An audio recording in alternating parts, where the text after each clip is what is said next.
Hello, this is Wendy Boulevard. I wanted to come back to you with part 4 of what narcissistic personality disorder people will do to you. Number 7, they will sabotage your finances. I've lost count of the number of people I've worked with that have said they have been financially devastated because they gave in to the narcissistic, seemingly genuine request to give them a loan, start a business together, open joint accounts, buy a house or vacation house together. They may have loaned you money or paid for a big ticket item at some point to make you believe they are genuine. But it was only to install in you a sense of obligation and preparation for a deliberate shaft you'd get from them later. Basically, they want to stick it to you later on in the relationship financially, especially when you break up with them. They want to make sure you are left with absolutely nothing. That is exactly what my ex-husband did to me. What they do is they have you put loans, get loans in your name, taking out a second mortgage on your home without your knowledge, not paying IRS taxes, resulting in your possible confinement in jail, expecting you to pay for everything while they save their own money for themselves, forcing you to get all the utilities and insurances in your name, so you'll have to pay for them all, so on and so forth. If you're having a problem with your relative and you believe your partner is, if you're having problems in your relationship and you believe your partner is a narcissistic, it would be in your best interest to avoid mingling your finances in any way. If you already have, start a secret account and begin adding money to it whenever you can. Have your statements delivered to a family member's address.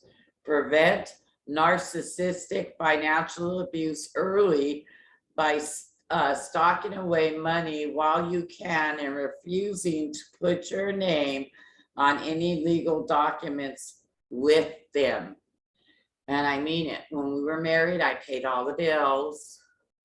You know, he wanted all my check to go to the bills so he could do whatever he wanted.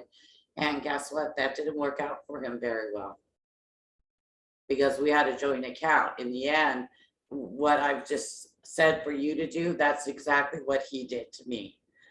Spy on, they love to spy on you.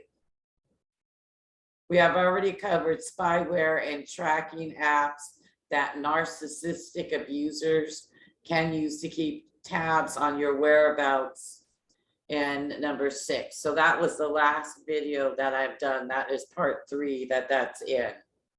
However, many narcissistics will literally stalk you so they can see what you are doing when they're not with you.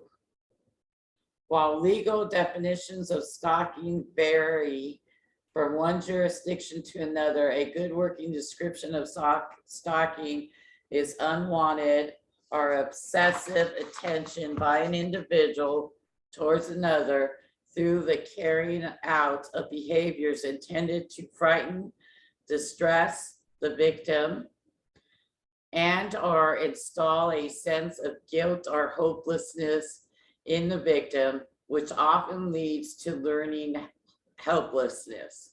Stalking behaviors are related to harassment and intimidation and usually include the victim in person and monitoring them. Stalking is a form of mental abuse in which the perpetrator repeatedly, unwantedly, and disruptively breaks into the living world of the victim, and whom they have a current relationship or a recent one. Moreover, the separated acts that make up the intrusion cannot be can be cause the mental abuse to the victim altogether. You know, consistent texts, consistent emails, and phone calls. Frequently unwanted delivery of gift cards and flowers. Consistently driving by your house. These are just some of the stuff that they will do. Cyber stalking, spreading rumors, or publishing personal information about you on social media. Using social media to follow and friend your social media followers and friends in order to keep an eye on you. Installing spyware on your computer or cell phone. Again, we talked about that at number 6.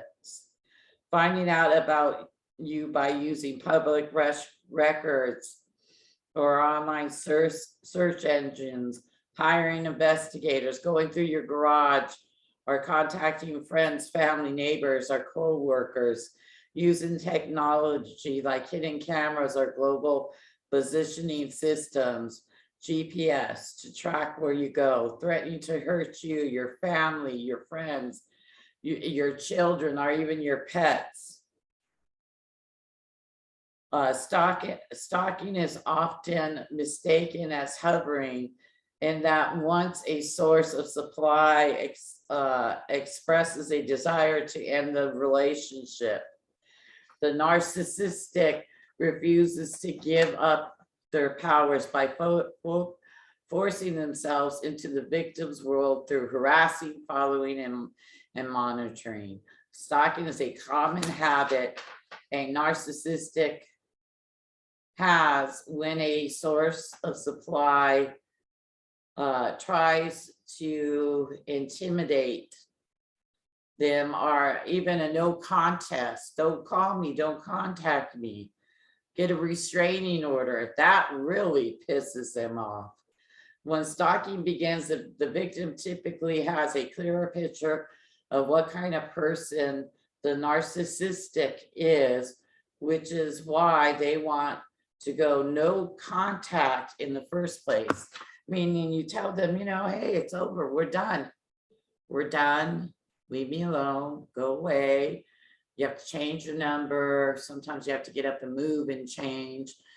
Cut off the friends that you had, except for maybe the high school friends, because like with my high school friends, they already knew what a jerk that he was, and they didn't like him. So that was the one good thing about it.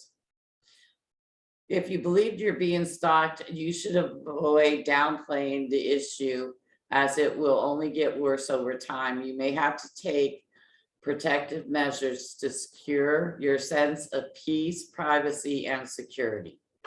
And again, you might have to get a restraining order, turn on those surveillance cameras and watch him for a while until he gives up, then move on in life.